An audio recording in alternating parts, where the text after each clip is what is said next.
Are we memeing ourselves into oblivion? Yes. All right. I have no idea whether the audio on that came through or not. If it did, that is freaking amazing. But hey guys, what's going on? Memes here. So apparently Governor Charlie Baker of the great Commonwealth of Massachusetts, my home state, along with 6 other Northeastern governors, have basically urged colleges to essentially test all their students before they leave on holiday break and basically when they get back from holiday break. It's also encouraged folks to basically minimize social contact with folks that you don't live with, and basically keep family gatherings to no more than 10 people. I mean, this has basically been the same stuff that we've basically heard the whole time around. Everyone's like, oh my God, there's lockdowns, this and that. It's like, yeah, we're getting into flu season. People are cooped up more. Why? Because it's freaking cold outside. And if you're indoors, which apparently, especially when we're going by all the information that we're getting beforehand, it's, yeah, stay home. It's like, well, maybe we should go outside. Here, a little bit of this, a little bit of that. Maybe get a little vitamin D. Again, I am not a doctor. Hail there, Joe. Shout out to my patrons, Joe, Franco, and Dave M. This broadcast is helped made possible by viewers like you. But we just look at the situation. It's like, all right, I understand. But at the same time, you also got to acknowledge it's like I have folks that I don't care about for that I've helped out. It's like, all right, yeah, we were asked for 14 days to slow the spread, and 6 months later, it's like, oh, my bar is still closed. That kind of sucks. That's people are losing their livelihoods. Then again, it's like, all right, at the same time, you actually look at what's going on here, and if we pop over to the little thingy here, oh, I can get to the right size. Yes. We also had more deaths, and we're up to around 186,000 total cases that we've had, and I think we had like another 1,000 or so the other day, so it's creeping up here. But as we can see, this is brought to us by our local NBC affiliate. Baker amongst other Northeastern governors urging colleges to test students with Thanksgiving travel plans. He announced new guidance for colleges and universities as students prepare to head home for the holidays, along with new testing program for public schools. In this thing specifically for public schools, I think this is something that I think everyone would have liked to have earlier. Essentially, they have rapid 15-minute test kits. We can argue over the efficiency because apparently we're getting all different types of results. Hopefully, I'm assuming since they've worked out an issue with the reagents before, because some of the failure rates, positive or negative, it wasn't all that good. So hopefully we've increased the efficiency here. So we'll pop back over. So, but basically the main talking points are basically, yes, Northeastern governors. Well, these are blue governors. Governor Baker happens to be a Republican governor as well. Full disclosure, I did vote for him last time around because, well, he's a decent dude. So, but one of the issues here as well is you don't necessarily want more COVID spreading. And then as we're seeing with quote unquote mankitis, which isn't actually a thing, but that's the variant there. This has been one of the concerns by a number of biologists, because if it spreads so much among so many folks from different areas, this is the thing. You're going to start to see different mutations and everything within it as well. Again, I am not a biologist, but all I know is if you got one strain in like the Northeast, which apparently a lot of this allegedly had come over from Europe, and then you had those early cases, which the West Coast, which basically straight up came from the Greater China area.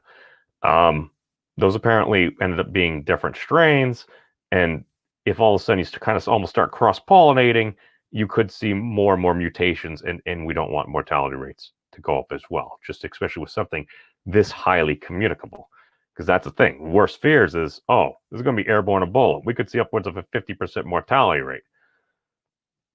Thank God it's not that high, but at the same time, the issue we run into, and Governor Baker, I think, has done a decent job on this, has explained, even though it does seem kind of nagging, I do kind of think that some of these things, they sound unconstitutional. That's why most of these are advisories.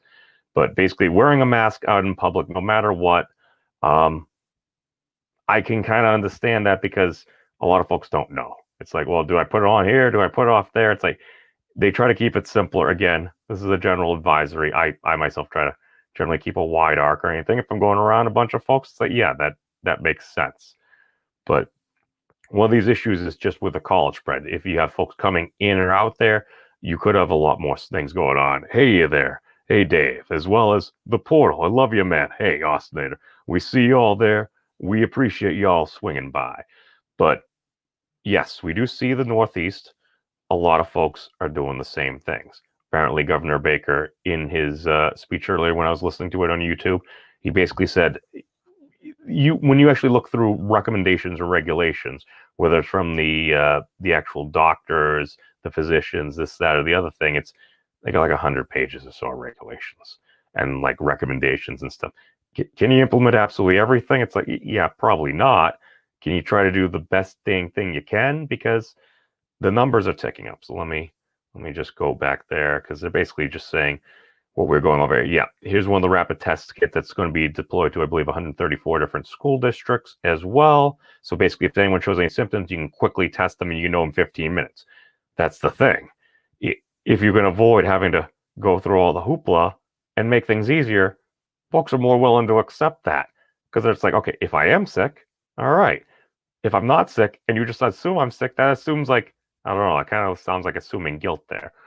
Again, if where it's like martial law, if this truly is a war, it's like, okay, that's one thing. Other than that, this is still the United States of America. And I get it. That's why, again, most of these are advisories. As soon as it starts being enforced, especially if it was for something more of a BS reason, if someone's out of a 1,000-person party, I kind of get that. That makes more sense. As well as, basically, unless you're coming from a quote-unquote safe state. So basically, the safe states that they're talking about is essentially Hawaii, Vermont, New Hampshire, and Maine. So basically, Hawaii, which is an island, and our 3 primarily bordering states. New York, you still got to have a 14-day quarantine, or basically a negative test 72 hours before, and then basically after getting there. All these regulations, again, are they necessarily constitutional? I ain't an attorney. That's Mr. Memes. But as far as this goes, I get the advisory, and you know what? Even when I was out running the other day, it's like I was out. It was a bit later, and all of a sudden it's like, oh, this is an older couple, like maybe they were in their 60s or 70s, kind of taking a wide berth. It's like, I can understand why they're doing this. But yeah, as we see the numbers here, basically there were 800. Oh, let me bring it back up over here, so I'm not just making it up. There were 835 people reported hospitalized on Tuesday because of confirmed cases of COVID-19. That's up from 500 a month ago. Of those hospitalizations Tuesday, nearly 160 were intensive care units. So basically, you got what, like, I don't know, like a sixth of those people ended up in the ICU, potentially needing ventilation. And this is the thing: the vast majority of folks, are they going to need that? Probably not. But if the hospital beds are all full of folks that have COVID because they're feeling really rough, you better not have a heart attack. You better not get into a car accident, because what are they going to do if there's no room for you? You got the paramedics. That's kind of all you got there. And then if you go in there, guess what?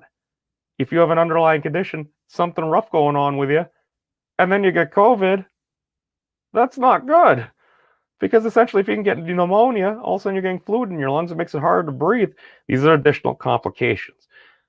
I think this has just been going on for so long, and a lot of folks, they didn't trust us to begin with.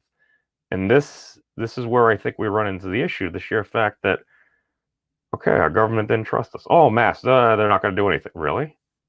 You could just straight up be honest. And that's what really bothers me about this, because we burned through so much goodwill.